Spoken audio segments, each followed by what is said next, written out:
Salam sejahtera, terima kasih karena bersama dengan saya di Nazlin Unity Channel.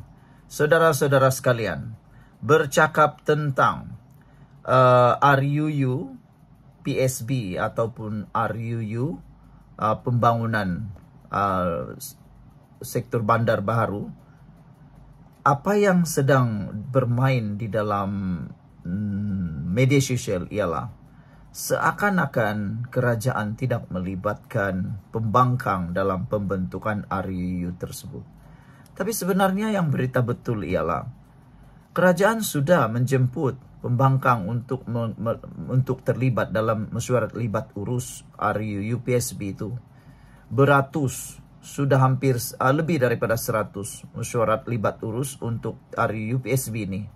Tapi menurut laporan yang kita terima, ada masalah ketidakhadiran pihak pembangkang untuk menyertai RUU, mesyuarat RUU itu.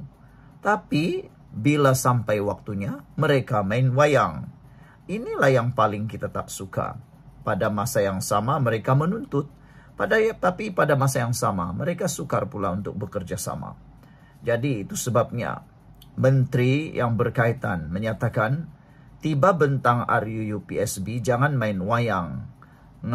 Ingatkan pembangkang. Sebelum ini pembangkang dilapor berkata, ia sedia menyokong cadangan kerajaan sekiranya perincian dasar tersebut dapat diperhalus.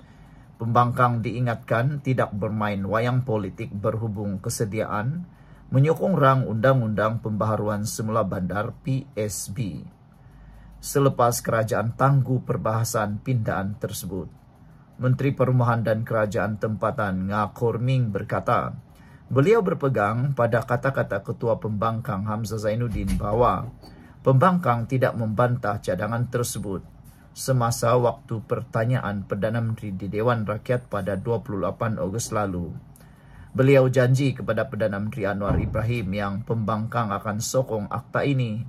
Mereka cuma minta tangguh, tetapi dia kata tak bantah. Sebelum kita teruskan ulasan ini, jangan lupa tinggalkan komen Anda dengan tanda pegar kami sayang Malaysia. Tapi sebelum itu izinkan dulu saya berkongsi kepada Anda semua. Ini terapi imun transfer factor folate. Terapi imun yang meningkatkan daya imun badan kita sehingga 400%. Secara umumnya dan ringkasnya, apabila imun badan kita jadi lemah, apabila imun badan kita jadi bodoh, apabila imun badan kita tidak seimbang, kita kena penyakit dan sukar sembuh daripada penyakit dan kita akan merana selama-lamanya. Tetapi terapi imun ini mengajar, mendidik dan juga menyeimbangkan imun badan kita. Terapi imun ini mendidik imun badan kita untuk mengenal mana satu lawan, mana satu kawan dalam tubuh badan kita.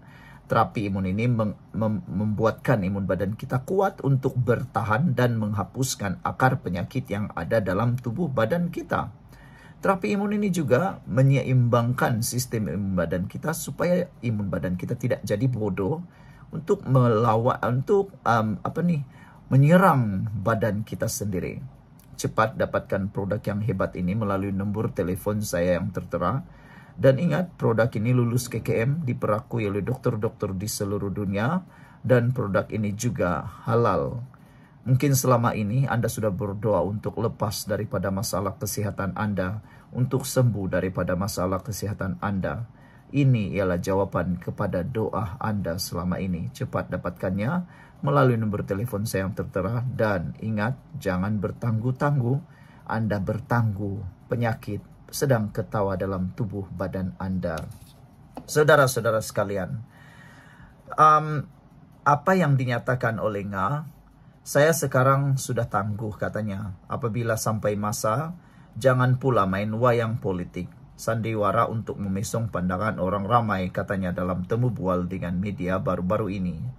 Pendirian pembangkang itu dilaporkan utusan Malaysia berhubung RUU PSB mengatakan mereka tidak menolak cadangan kerajaan berkaitan dasar perumahan mampu milik. Sebaliknya hanya meminta ia ditangguhkan bagi membolehkan perbincangan lebih mendalam dilakukan. Hamzah dilapor menyatakan pembangkang bersedia menyokong cadangan kerajaan sekiranya perincian dasar tersebut dapat diperhalusi. Perkembangan ini dilaporkan sebelum RUU PSB dibentangkan untuk bacaan kali kedua Pada petang hari sama, selepas pembentangan, perbahasan lanjut ditunda ke mesyuarat Dewan Rakyat akan datang. KPKT mencadangkan RUU PSB menggantikan peraturan serta undang-undang lama yang mengawal pembangunan semula kawasan Bandar Daif. Bacaan ketiga, perbahasan dan pengundian RUU itu akan dibuat pada mesyuarat ketiga bagi penggal keempat Parlimen ke-15 tahun 2025 bermula 6 Oktober dan berakhir pada 4 Disember. Ambang persetujuan baharu juga dinaikkan kepada 80% pemilik yang diseragamkan ke paras 80% tanpa mengira usia bangunan. Dalam pada itu, Nga berkata RUU PSB masih perlu melepasi beberapa lagi peringkat sekiranya mendapat kelulusan Dewan Rakyat. Jika diluluskan, akan angkat ke Dewan Negara. Dewan Negara akan siap pada November, katanya. Selepas itu, kita kena hantar kepada Yang di-Pertuan Agong Sultan Ibrahim. Selepas 30 hari baru boleh angkat warta. Saya sasar 1 Januari 2026 jika semua berjalan lancar. Sementara itu, Nga turut mengulas kenyataan Hamzah berhubung Razak Mansion yang dijadikan contoh sebagai pembangunan semula tanpa akta PSB. Nga menjelaskan bahwa kerajaan ketika itu menggunakan akta pengambilan tanah bagi merampas tanah di Bandar Tun Razak berkenan. Ada 33 keluarga tak setuju di mana rumah mereka terus dirampas, selepas itu baru beri pampasan. Sebab itu kita tak nak ulangi kesilapan sedemikian, katanya. Sekian dulu untuk kali ini. Jangan lupa tinggalkan komen Anda, tekan butang subscribe. Bye-bye. Salam sejahtera, terima kasih karena bersama dengan saya di Nazlin Unity Channel. Akhirnya, orang yang cepat sangat menabur fitnah terbongkar dalam kes Sultan Perak diserang wanita. Wanita itu sudah disahkan seorang yang berbangsa bukan Cina. Dan yang pentingnya lagi ialah penyerang itu juga sudah menerima 3 hari. Tapi yang ramai tidak puas hati ialah tindakan tidak bertanggung jawab Adun Manjoy, Hafiz Sabri yang menyebarkan berita palsu dan perkauman berkaitan cubaan menghampiri Sultan Perak, Sultan Nazrin Shah, ketika sambutan hari kemerdekaan telah dikecam oleh pemuda amanah. Pemuda amanah Perak kecam kenyataan perkauman, minta polis siasatan tegas. Ini betul-betul harus dilaksanakan segeralah kan.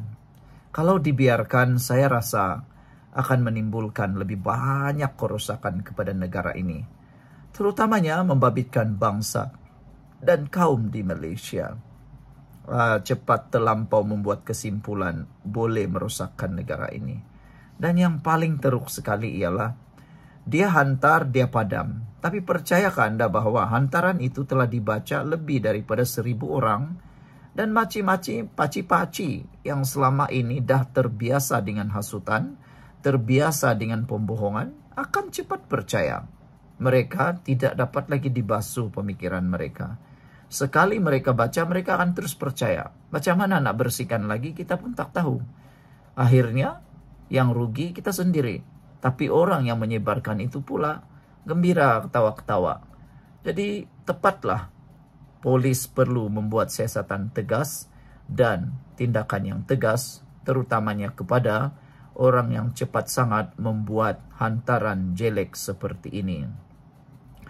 Kata pemuda amanah, tanpa sebarang semakan atau tanggung jawab, beliau telah membuat kenyataan berbau perkauman dengan menuduh wanita terbabit berbangsa Cina. Sedangkan laporan rasmi pihak berkuasa menunjukkan wanita tersebut ialah warga negara berbangsa Melayu yang mengalami masalah mental dan memiliki rekod rawatan pakar. Sebelum kita teruskan ulasan ini, jangan lupa tinggalkan komen Anda dengan tanda pagar Kami Sayang Malaysia. Izinkan saya kongsikan dulu kepada Anda semua, ini terapi imun Transovictor for Life. Terapi imun yang mendidik dan mengajar imun badan kita menjadi kuat dan bijaksana.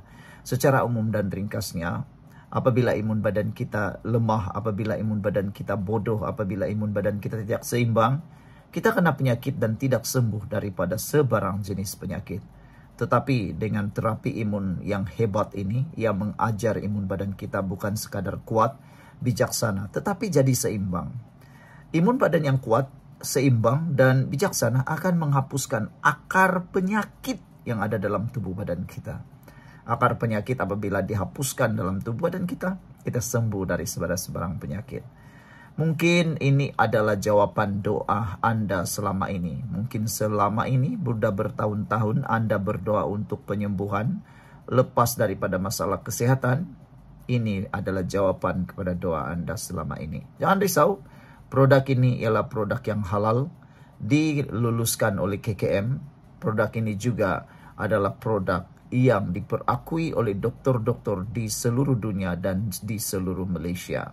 Cepat dapatkannya melalui nombor telefon saya yang tertera. Lebih mendukacitakan kata pemuda amanah ini ialah, fitnah tersebut bukan sahaja tular luas tetapi turut dipercayai masyarakat awam. Ini memperlihatkan betapa mudahnya sentimen kaum dijadikan bahan manipulasi untuk mencetuskan kebencian. Lebih-lebih lagi pada hari semulia Hari Kebangsaan ketika seluruh rakyat sedang merayakan perpaduan dan kemerdekaan.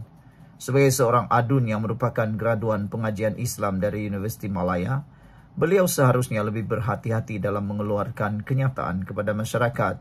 Sepatutnya beliau memainkan peranan mendidik rakyat dengan ilmu, bukan menanam kebencian dalam masyarakat majmuk negara ini, kata Ketua Pemuda Amanah Perak, Khairul Najib Hasim dalam satu kenyataan. Khairul menambah tindakan adun PAS itu adalah naratif palsu yang membakar sentimen perkauman. Ini kerana Hafiz dalam laman Facebook mendakwa bahawa pelaku adalah seorang Cina meskipun siasatan polis membuktikan sebaliknya.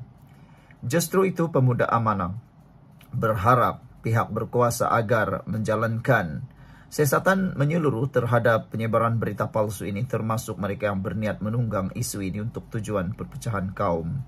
Dalam perkembangan berkaitan, Pengarah Jabatan Siasatan Jenayah Datuk M. Kumar mengesahkan bahawa individu yang disyaki itu adalah seorang wanita Melayu. Siasatan dibuat di bawah Seksyen 325, 511 dan 505 dalam kurungan B, Kanun Keseksaan dan Seksyen 233 Akta Komunikasi dan Multimedia.